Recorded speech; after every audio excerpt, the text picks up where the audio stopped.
Renato. Ouais les gars, j'espère que vous allez bien. C'est encore moi, Renato, le prince. Et bienvenue encore sur ma chaîne YouTube. Cher président, je vous en prie.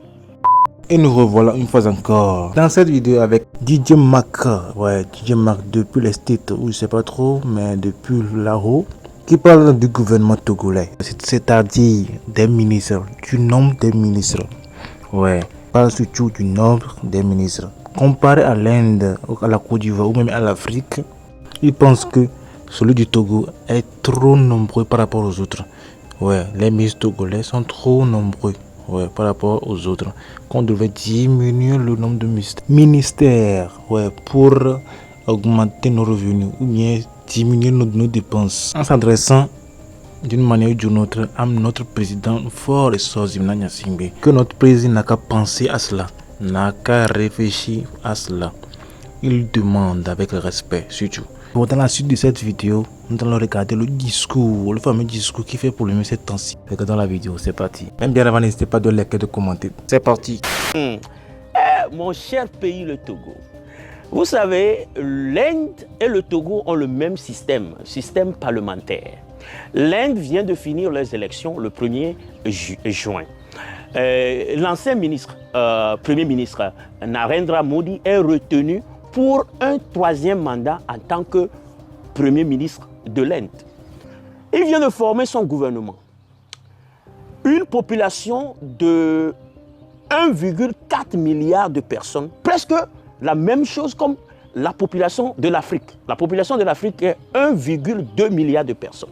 Pour une population de 1,4 milliard de personnes, le gouvernement de l'Inde aujourd'hui compte 71 ministres. Mon cher pays, le Togo, avec une population de 8 millions d'habitants, a 33 ministres. 33 ministres. Je vais récapituler, vous allez voir. L'Inde a une population de 1,4 milliard. Un PIB de 3,4 trillions. Revenu par habitant, c'est pratiquement 2500 $. Mais ils ont 71 ministres. Mon pays, le Togo, a une population de 8 millions d'habitants, un PIB de 21 milliards de dollars, revenu par habitant dans les environs de 900 $ par habitant, mais à 33 ministres. Notre voisin, le Bénin, a 14 millions d'habitants, mais à 25 ministres. La Côte d'Ivoire a 28 millions d'habitants.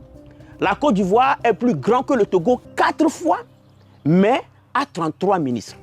Maintenant, si tu demandes quelles sont les raisons pour lesquelles le Togo a 33 ministres, ils disent c'est pour le développement.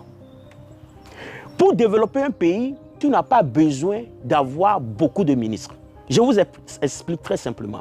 Même avec ce nombre de ministres que nous avons aujourd'hui, les 33 ministres, le Togo, en termes de classement de corruption, nous sommes 126e. Ça veut dire, en sorte qu'on dépasse que 54 pays en termes de corruption. Sur le classement de la pauvreté de la Banque mondiale, 53% de la population togolaise est dans la souffrance. Ça veut dire plus de la moitié, plus de 4 millions de personnes au Togo ne peuvent même pas dépenser 2 $. Je dis 2 $, qui équivaut à 1000 francs par jour. Le seuil de la pauvreté au Togo est très, très, très élevé. Et regardons le nombre des ministres que nous avons, ou quelques postes ministériels que nous avons. Right? On a ministre de l'économie et des finances, ministre de l'économie maritime, de la pêche et de la protection côtière. Nous avons ministre de l'économie numérique et de la transformation digitale. On n'a pas besoin de ces trois ministres. On peut combiner ça. Aussi, on a ministre des enseignements primaires, secondaires, techniques et de l'artisanat. Ministre de l'enseignement supérieur et de la recherche. On peut combiner ça pour faire ministre de l'éducation, tout simple. On n'a pas besoin de tous ces ministres. Non. Chez moi, pour être honnête, nous avons besoin que de 10 ministres au Togo. Je vous donne les ministres dont nous avons besoin ou les ministères dont nous avons besoin. Nous avons besoin du ministère de la Défense, ministère de la Justice, ministère de la Santé, ministère de l'Économie et des Finances, ministère de l'Agriculture, ministère des Sports, Culture et Tourisme, ministère de la Communication, ministère de l'Emploi et le ministère des Transports. Le reste peut être des directions. On n'a pas besoin de 33 ministres pour faire évoluer le Togo. Et les chiffres sont là pour nous montrer quelle est l'évolution économique du Togo avec les 33 ministres. Bon, pour les mathématiciens, j'ai une question pour vous. Si le Togo aujourd'hui, avec 8 millions d'habitants, a 33 ministres, si le Togo était l'Inde avec 1,4 milliard de population, quel serait le nombre des ministres au Togo? Calcul pour les mathématiciens. Mais je vous dis, pour développer un pays, vous n'avez pas besoin de 33 ministres. Pour développer un pays, vous n'avez pas besoin de beaucoup de ressources initiales pour le développer. Je vous donne une petite histoire avant de partir. Il y avait un jeune homme dans mon quartier dans les années 90 au Togo.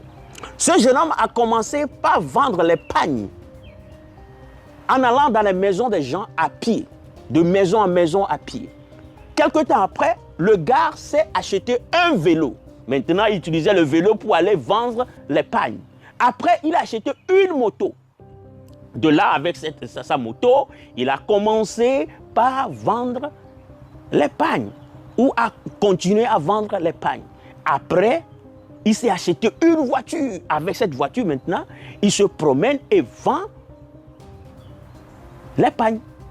Et maintenant, à l'heure là que je vous dis cette histoire, le gars a des boutiques à Lomé.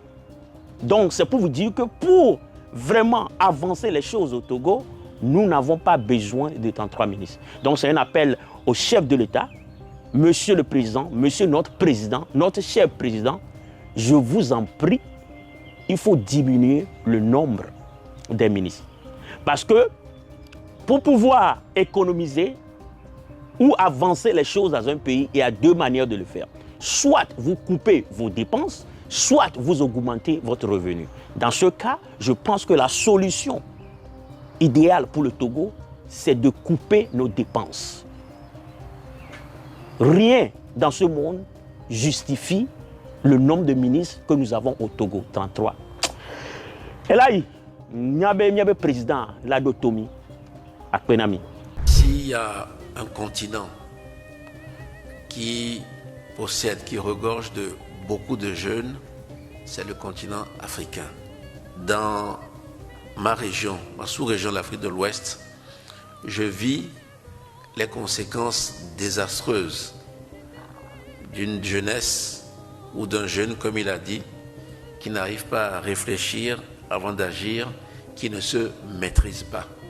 Une jeunesse qui ne se maîtrise pas, qui n'arrive pas à réfléchir avant d'agir. Faure Gnassingbé a fait cette déclaration au moment où il achevait son voyage à Séoul en visitant le siège de l'ONG internationale Youth Fellowship. Remettons les propos du chef de l'État dans leur contexte.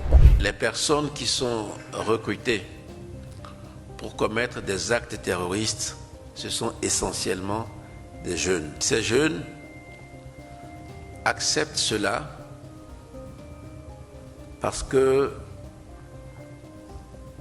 il y a la radicalisation, il y a l'extrémisme violent. Quand ils n'ont pas un métier, quand ils n'ont pas un travail, ils sont livrés à eux-mêmes. Donc quand les terroristes essaient de les recruter, ils acceptent parce que pour eux, c'est une alternative. Quand ils acceptent, ils sont formés, ils ont une arme. Le travail qui se fait dans ce centre et à travers ce centre dans le monde au profit de la jeunesse, pour moi c'est quelque chose d'essentiel parce que je vis dans ma région, ma sous-région de l'Afrique de l'Ouest, je vis les conséquences désastreuses d'une jeunesse ou d'un jeune, comme il a dit, qui n'arrive pas à réfléchir avant d'agir, qui ne se maîtrise pas. Bon les gars, nous sommes déjà à la fin de cette vidéo. Si vous avez aimé, n'hésitez pas à liker, à commenter et surtout de vous abonner, c'est très important. Et puis les gars, prenez soin de vous, c'était Renato le Prince. Bye bye.